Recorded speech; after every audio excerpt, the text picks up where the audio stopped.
దేవునిగాక అనుదిన పరిశుద్ధ గ్రంథ పఠనం ఏప్రిల్ 10 ప్రార్థన. దయగల తండ్రి, కృపగల దేవ, పరిశుద్ధుడానికి వందనాలు, స్తోత్రాలు. గడిచిన దినములోని కృపలో జ్ఞాపకం చేసుకుని మరొక నూతన దినము మా జీవితాల్లో మీరు ప్రవేశపెట్టినందుకు మీకు వందనాలు ప్రభు. ఈ దినం వాక్యం చదువుతుండగా నీ ఆత్మతో నింపి నడిపించండి. వాక్యం ద్వారా మాతో మాట్లాడండి, మమ్మల్ని సరిచేయమని యేసుక్రీస్తు అతి పరిశుద్ధ నామంలో అడిగి వేడుకొంచున్నాం మా పరమ తండ్రి, ఆమె. మొదటి సమూయేలు గ్రంథము 28 నుంచి 31 అధ్యాయము. 28వ అధ్యాయము.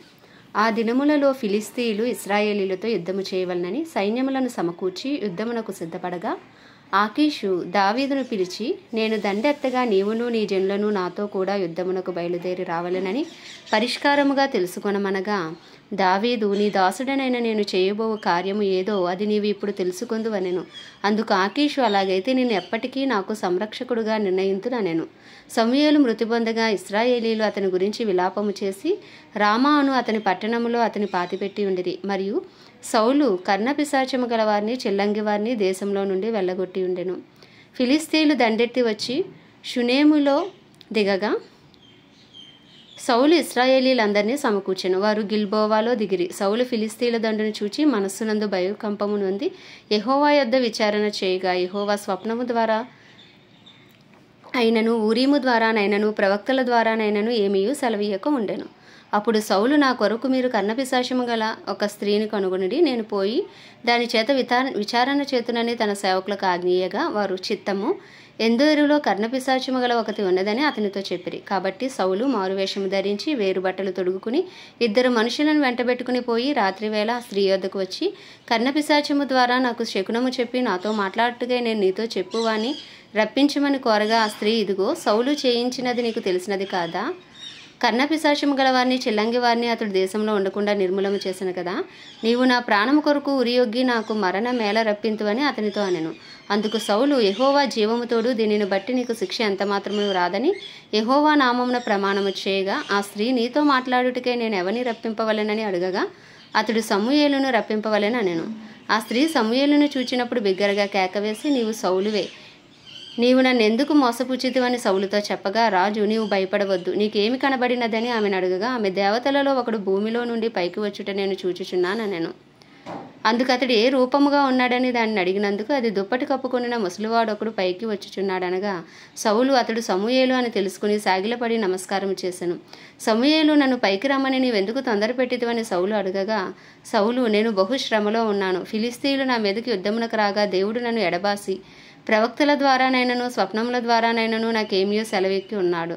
కాబట్టి నేను చేయవలసిన దాన్ని నాతో తెలియజెప్పుటికే నేను పిలిపించితినెను. అందుకు సమూయేలు, యెహోవా నిన్ను ఎడబాసి నీకు పగవాడు కాగా నన్ను అడుగుట వలన ప్రయోజనమేమి? యెహోవా తన మాట తన పక్షముగానే నెరవేర్చుచున్నాడు. నా ద్వారా ఆయన సెలవిచ్చి ఉన్నట్టు నీ చేతి నుండి రాజ్యమును తీసివేసి నీ పొరుగువాడైన దావీదునకు దాన్ని ఇచ్చి ఉన్నాడు. యెహోవా ఆజ్ఞకు నీవు లోబడక అమాలేకీయుల విషయంలో ఆయన తీక్షణమైన కోపము నెరవేర్చకపోయినా దానిని బట్టి యెహోవా నీకు ఈ వేళ ఈ ప్రకారంగా చేయుచున్నాడు. యెహోవా నిన్నును ఇశ్రాయేలీలను ఫిలిస్తీయుల చేతికి అప్పగించును. యెహోవా ఇశ్రాయేలీల దండును ఫిలిస్తీయుల చేతికి అప్పగించును. రేపు నీవును నీ కుమారులను నాతో కూడా ఉందిరని సౌలుతో చెప్పగా, సమూయేలు మాటలకు సౌలు బహు భయముంది. వెంటనే నేలను సాష్టాంగపడి దివారాత్రము భోజనమేమీ చేయక ఉండినందున బలహీనుడాయను. అప్పుడు ఆ స్త్రీ సౌలు దగ్గరకు వచ్చి, అతడు బహుగా కలవరపడుట చూచి, నా ఏలినవాడా, నీ దాసినైన నేను నీ ఆజ్ఞకు లోబడి నా ప్రాణము నా చేతిలో పెట్టుకొని నీవు నాతో సెలవిచ్చిన మాటలను విని అట్లు చేసి తిని. ఇప్పుడు నీ దాసినైన నేను చెప్పు మాటలను ఆలకించుము. నేను నీకింత ఆహారం వండించుదును. నీవు భోజనము చేసి ప్రయాణమైపోవుటకు బలము తెచ్చుకొనమని అతనితో చెప్పగా, అతడు ఒప్పక భోజనము చేయననెను. అయితే అతని సేవకులు ఆ స్త్రీతో ఏకమై ఇతని బలవంతము చేయగా, అతడు వారు చెప్పిన మాట ఆలకించి నేల నుండి లేచి మంచం మీద కూర్చుండెను. తన ఇంటిలో క్రొవ్విన పెయ్య ఒకటి ఉండగా ఆ స్త్రీ దాన్ని తీసుకుని త్వరగా వధించి పిండి తెచ్చి పిసికి పులుసులేని రొట్టెలు కాల్చి తీసుకొని వచ్చి సౌలునకును అతని సేవకులకును వడ్డించగా, వారు భోజనము చేసి లేచి ఆ రాత్రి వెళ్ళిపోయిరి. 29వ అధ్యాయము. అంతలో ఫిలిస్తీయులు దండెత్తిపోయి అఫేకులో దిగి ఉండిరి. ఇశ్రాయేలీలు యెజ్రెయేలులోని జలా దగ్గర దిగి ఉండిరి. ఫిలిస్తీయుల సర్దారులు తమ సైన్యమును 100 మందిగాను 1000 మందిగాను వ్యూహపరిచి వచ్చిచుండగా, దావీదును అతని జనులను ఆకీషుతో కలిసి దండు వెనకతట్టున వచ్చిచుండిరి. ఫిలిస్తీయుల సర్దారులు, ఈ హెబ్రీయులు ఎలా రావెలను అని ఆకీషును అడగగా, అతడు, ఇన్ని దినములు ఇన్ని సంవత్సరములు నా యొద్ద నుండి ఇశ్రాయేలీల రాజైన సౌలునకు సేవకుడగు దావీదు ఇతడే కాడా? ఇతడు నా యొద్ద చేరిన నాటి నుండి నేటి వరకు ఇతని యందు తప్పేమియూ నాకు కనబడలేదని ఫిలిస్తీన్ల సర్దారులతో అనెను. అందుకు ఫిలిస్తీన్ల సర్దారులు అతని మీద కోపపడి, ఈ మనుష్యుని నీవు నిర్ణయించిన స్థలమునకు తిరిగి పోనిమ్ము. అతడు మనతో కలిసి యుద్ధమునకు రాకూడదు. యుద్ధమందు అతడు మనకు విరోధి అవునేమో. దేనిచేత అతడు తన యజమానునితో సమాధానపడును? మన వారి తలలను ఛేదించి తీసుకుని పోవుట చేతనే కదా తన యజమానునితో సమాధానపడును. సౌలు 1000 కొలదిగాను దావీదు 10,000 కొలదిగాను హతము చేసిరని వారు నాట్యమాడుచు గాన ప్రతిగానము చేయుచు పాడిన దావీదు ఇతడే కాడా అని అతనితో చెప్పిరి. కాబట్టి ఆకీషు దావీదును పిలిచి, యెహోవా జీవముతోడు నీవు నిజముగా యథార్థపరుడవై ఉన్నావు. దండులో నీవు నాతో కూడా సంచరించుట నా దృష్టికి అనుకూలమే. నీవు నా యొద్దకు వచ్చిన దినము నుండి నేటి వరకు నీ యందు ఏ దోషమును నాకు కనబడలేదు. కానీ సర్దారులు నీ యందు ఇష్టము లేక ఉన్నారు. ఫిలిస్తీన్ల సర్దారుల దృష్టికి నీవు ప్రతికూలమైన దాన్ని చేయకుండానట్లు నీవు తిరిగి నీ స్థలమునకు సుఖముగా వెళ్ళుమని చెప్పగా, దావీదు, నేనేమి చేసి తిని?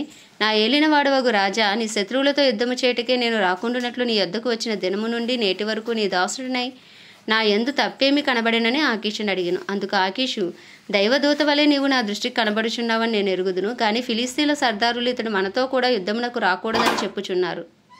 కాబట్టి ఉదయమున నీవును నీతో కూడా వచ్చి నీ యజమానుని సేవకులను త్వరగా లేవవలను. ఉదయమున లేచి తెల్లవారుగానే బయలుదేరి పోవలనని దావీదునకు ఆజ్ఞించెను. కావున దావీదును అతని జనులను ఉదయమున త్వరగా లేచి ఫిలిస్తీన్ల దేశమునకు పోవలనని ప్రయాణమైరి.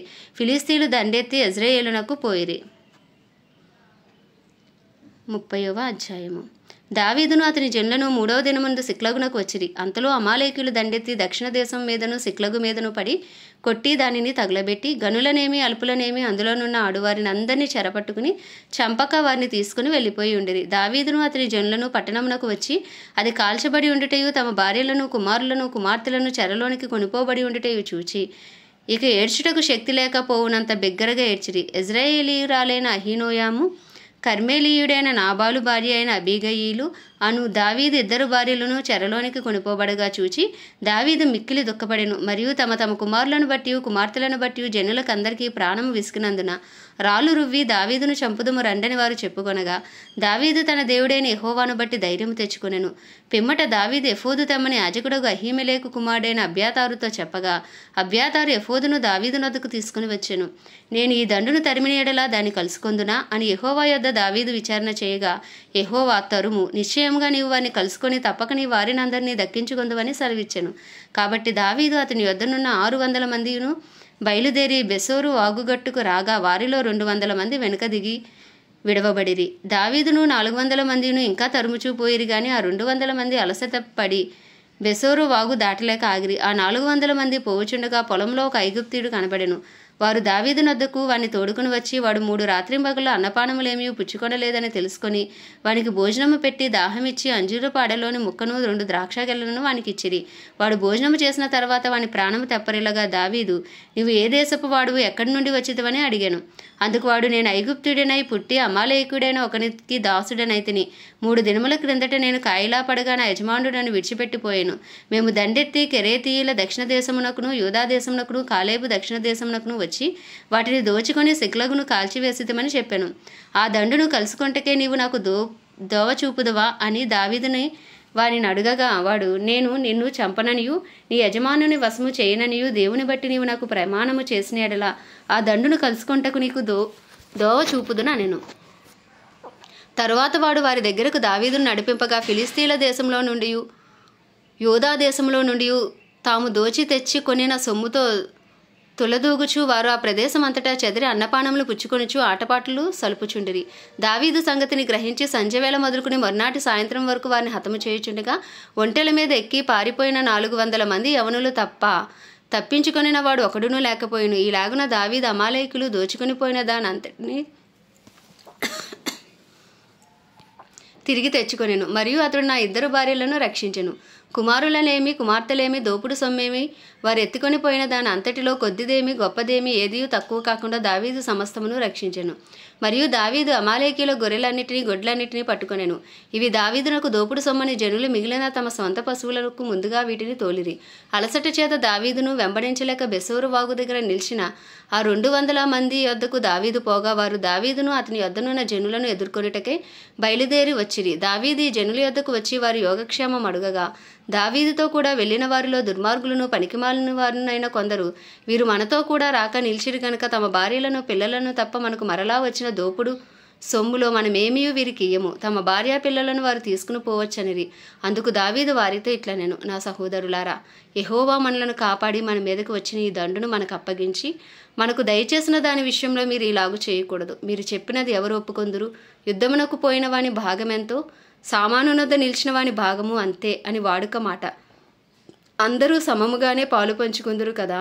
కావున నాట నుండి నేటి వరకు దావీదు ఇశ్రాయేలీలతో అట్టి పంపకము కట్టడగాను న్యాయ విధిగాను ఏర్పరిచి నియమించెను. దావీదు సిక్లగునకు వచ్చినప్పుడు దోపుడు సొమ్ములో కొంత తన స్నేహితులైన యూదా పెద్దలకు ఏర్పరిచి, యెహోవా శత్రువుల యొద్ద నేను దోచుకున్న సొమ్ములో కొంత ఆశీర్వాద సూచనగా మీకు ఇచ్చుచున్నానని చెప్పి వారికి పంపించెను. బేతేలులోను, దక్షిణ రామోతులోను, ఎత్తీరులోను, అరోయేరులోను, షిప్మోతులోను, ఎష్టేమోలోను, రాకాలులోను, ఎరహ్మేయేలీల గ్రామములలోను, కేనీల గ్రామములోను, హోర్మాలోను, కోరాషానులోను, అతాకులోను, హెబ్రోనులోను దావీదును అతని జనులను సంచరించిన స్థలములన్నిటిలోనూ ఉన్న పెద్దలకు దావీదు పంపించెను.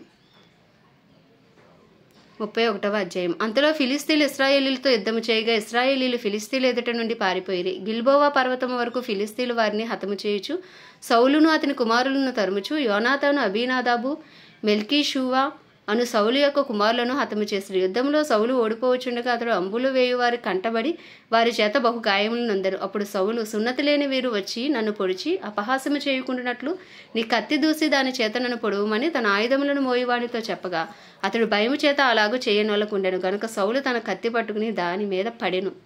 సౌలు మరణమాయనని అతని ఆయుధములను మోయువాడు తానును తన కత్తి మీద పడి అతనితో కూడా మరణమాయను. ఈలాగున సౌలును అతని 3 కుమారులను అతని ఆయుధములను మోయువాడును అతని వారందరూ ఒక్క దినముననే మరణమైరి. లోయ అవతలనున్న ఇశ్రాయేలీలను, యోర్దాను అవతలనున్న వారును ఇశ్రాయేలీల పారిపోటయు సౌలును అతని కుమారులను చచ్చియుండుటయు చూచి తమ నివాస గ్రామములు విడిచిపెట్టి పారిపోయిరి. ఫిలిస్తీన్లు వచ్చి వాటిలో కాపురముండిరి. మరునాడు ఫిలిస్తీన్లు హతమైన వారిని దోచుకొని వచ్చి గిల్బోవా పర్వతం మీద పడిపోయిన సౌలును అతని 3 కుమారులను కనుగొని అతని తలను ఛేదించి అతని ఆయుధములను తీసి తమ బొమ్మల గుళ్లలోను జనులలోనూ జయవర్తమానము తెలియజేయటకే ఫిలిస్తీన్ల దేశంలో నలుదిశలు వాటిని పంపిరి. మరియు వారు అతని ఆయుధములను అష్టారోతు దేవి గుడిలో ఉంచి అతని మొండెమును బేత్షాను పట్టణపు గోడకు తగిలించిరి. అయితే ఫిలిస్తీయులు సౌలుకు చేసిన దాని గురించిన వార్త యాబేష్ గిలాదు వారు విని బలశాలులందరూ లేచి రాత్రి అంతా నడిచి సౌలు మొండెమును అతని కుమారుల కళేబరములను బేత్షాను పట్టణపు గోడ మీద నుండి దించి యాబేషునకు తిరిగి వచ్చి వాటిని దహనము చేసి వారి శల్యములను తీసి యాబేషులోని పిచ్చిల వృక్షము కింద పాతిపెట్టి 7 దినములు ఉపవాసం ఉండిరి. ఆమేన్. దేవుడి పరిశుద్ధ వాక్యము మన వినికిడిలో దీవించునుగాక. ప్రార్థన. దయగల తండ్రి, కృపగల దేవ, పరిశుద్ధుడానికి వందనాలు, స్తోత్రాలు. జీవాధిపతి, న్యాయాధిపతి, మృత్యుంజయుడా, మహాగణుడా, మహిమా గణతకు అర్హుడా, యోగ్యుడా, పూజ్యుడా, కృపను చూపుటకు ఐశ్వర్యవంతుడా, నీ కృప కొరకు వందనాలు, నీ దయ కొరకు వందనాలు, నీ సన్నిధి కాంతి కొరకు వందనాలు ప్రభువా. గడిచిన దినములు కాచి కాపాడి మరి ఒక నూతన దినము మాకు దయచేసినందుకు వందనాలు, స్తోత్రాలు. అయ్యా, మీరు ఇచ్చిన ఆయుష్ని బట్టి, ఆరోగ్యం బట్టి వందనాలు. మా అపరాధములు, మా పాపములు అయ్యా దయతో క్షమించండి. మా తలంపుల ఆలోచనలు దయతో క్షమించండి. నీ చిత్తానుసారంగా నడుచుటకు నీ కృపను మాకు అనుగ్రహించండి. నీ పరిశుద్ధ రక్తంతో కడిగి మమ్మల్ని పవిత్రపరచండి, పరిశుద్ధపరచండి. నీ సన్నిధి కాంతిని మా మీద ప్రకాశింపచేయండి. మా కుటుంబస్తుల పాపము సైతం దయతో క్షమించండి ప్రభువా. అయ్యా, వారిని దర్శించండి, వారి మనోనేత్రాలు వెలిగించండి, వారి హృదయాలను వెలిగించండి, వారికి గొప్ప రక్షణ భాగ్యము దయచేయండి ప్రభా. మా ఇరుగు పొరుగు, మా బంధువులు, స్నేహితులు అందరినీ నీ హస్తాలకు అప్పచెప్పుకున్నాం. అందరికీ కృప కలుగునుగాక. అయ్యా, అందరూ సత్యమును గూర్చి అనుభవ జ్ఞానము కలవారి గొప్ప రక్షణలోకి యేసుక్రీస్తు నామంలో నడిపించబడుదురుగాక అని ప్రార్థిస్తున్నాం ప్రభువా. అయ్యా, మా పట్టణాన్ని, మా రాష్ట్రాన్ని, ఇరు తెలుగు రాష్ట్రాలను, మా దేశంను నీ హస్తాలకు అప్పచెప్పుకుంటున్నాం. మా భారతదేశంపై నీ కృప కలుగునుగాక. నీ కనికరం దిగి వచ్చునుగాక, నీ దయ దిగి వచ్చునుగాక, నీ సన్నిధి కాంతి ప్రకాశించబడునుగాక. 144 కోట్ల భారతదేశ ప్రజలకు మనోనేత్రాలు తెరవబడునుగాక, హృదయాలు తెరవబడునుగాక, వారి చెవులు తెరవబడునుగాక, వారి సువార్త కొరకు వారి గృహాలు తెరవబడుదురుగాక అని ప్రార్థిస్తున్నాం. అయ్యా, చెలరేగుతున్న మతోన్మాద శక్తులు యేసు నామంలో బంధించబడునుగాక. మతోన్మాదులు వెనుకలు పనిచేసిన దుష్టుడి కాడి యేసు క్రీస్తు నామంలో విరిగిపోవునుగాక అని ప్రార్థిస్తున్నాం ప్రభువా. నీకే వందనాలు, స్తోత్రాలు, స్తుతులు చెల్లించుకుంటున్నాం. అయ్యా, ప్రపంచ దేశాలన్నిటినీ, వాటిని పరిపాలిస్తున్న రాజులు, వారి కింద పనిచేసిన అధికారులకు నీ కృప కలుగునుగాక. నీతి న్యాయంతో పరిపాలించడానికి కావాల్సిన బుద్ధి, జ్ఞాన, వివేకములు యేసు క్రీస్తు నామంలో వారికి కలుగునుగాక. అయ్యా, సమస్త మానవాళికి గొప్ప రక్షణ కలుగునుగాక. అందరూ అంతటా రక్షించబడినట్టు సత్యము నుండి సర్వ సత్యంలోకి నడిపించబడే కృపను మీరు దయచేయండి. దైవజనులందరికీ అయ్యా నీ కాపుదల భద్రత దయచేయండి. రాకపోకలో నీ కాపుదల భద్రత, వాహనాలపై నీ రక్త ప్రోక్షణ, నిలవబడిన ప్రతి చోట అగ్ని అభిషేకంతో నింపి వాక్శక్తిని అనుగ్రహించి ధైర్యంగా వాక్యమును బోధించి అనుకూల సమయములను వారికి అనుగ్రహించండి. వారి కుటుంబాలన్నింటినీ రక్త ప్రోక్షణ కింద ఉంచండి అయ్యా. డినామినేషన్స్ భేదములు తొలగించండి. అందరూ ఏకతాటిపైకి వచ్చే కృపను మీరు దయచండి. ఏకాత్మ ఏక మనస్సు అయ్యా క్రైస్తవంలో ఉండే కృపను మీరు అనుగ్రహించండి. పరిశుద్ధాత్మ పూర్ణులై ప్రతి క్రైస్తవుడు ప్రార్థనాత్మ కలిగి పరిశుద్ధాత్మ శక్తితో నడిపించబడినట్లు నీ కృపను దయచేయండి ప్రభా నాయన. అయ్యా ప్రస్తుత నాయన ఉన్న పరిస్థితుల నుంచి మీరే విడుదల దయచేయమని సమస్తమును నీ హస్తాలకు అప్పచెప్పుకుంటూ ప్రభా ఈ దినం ప్రత్యేకించి స్విట్జర్లాండ్ దేశం కొరకు ప్రార్థిస్తున్నాం. ఈ దేశంపై నీ కృప కలుగును గాక, ఈ దేశంపై నీ కనికరం దిగివచ్చును గాక. ఈ దేశ ప్రజల మనోనేత్రాలు వెలిగించు ప్రభా. ఈ దేశంలో రక్షణ లేని బిడ్డలకు రక్షణ దయచేయండి. ఈ దేశంలో ఉన్న దైవజనులందరినీ బలపరిచి వాడుకోండి. క్రైస్తవులందరినీ బలపరిచి వాడుకోండి ప్రభా. ఈ దేశ నాయకులను జ్ఞాపకం చేసుకోండి. వారి కింద పనిచేసిన అధికారులందరినీ మీ హస్తాలకు అప్పచెప్పుకుంటున్నాం. ఈ దేశం చుట్టూ మీ రక్త కంచి వేసి అగ్ని కంచి వేసి ఈ దేశంలో అయ్యా గొప్ప రక్షణ గొప్ప ఉజ్జీవము యేసు క్రీస్తు నామములో రగులు కొనును గాక అని ప్రార్థిస్తూ నీ చిత్తం పరలోకంలో జరుగుతున్నట్టు ఈ దేశంలో జరిగించమని ఈ దినమున ఇక స్విట్జర్లాండ్ దేశాన్ని మీ హస్తాలకు అప్పచెప్తూ నామ తండ్రి నాయన ఈ చిన్న ప్రార్థన మనవి నీ పాద సన్నిధికి చేర్చుకోమని యేసుక్రీస్తు అతి పరిశుద్ధ నామంలో అడిగి వేడుకొంచున్నాం మా పరమ తండ్రి. పరలోకమందున్న మా తండ్రి నీ నామం పరిశుద్ధపరచబడును గాక. నీ చిత్తం పరలోకంలో జరుగుచున్నట్లు భూమి అందంతటా జరుగును గాక. మా అనుదిన ఆహారం మాకు నేడు దయచేయము. ఎలా అపరాధం చేసిన వారిని మేము క్షమించిన ప్రకారం మా అపరాధములు క్షమించము. శోధనలోకి తెగ దుష్టుడి బారి నుండి తప్పించము. ఎందుకంటే రాజ్యము బలమును మహిమయు నీవే ఉన్నది. ఆమేన్. ప్రభు యేసు రక్తమే జయం, ప్రభు యేసు వాక్యమే విజయం, ప్రభు యేసు నామములో సంపూర్ణ విజయము కలుగును గాక. ఆమేన్ ఆమేన్ ఆమేన్.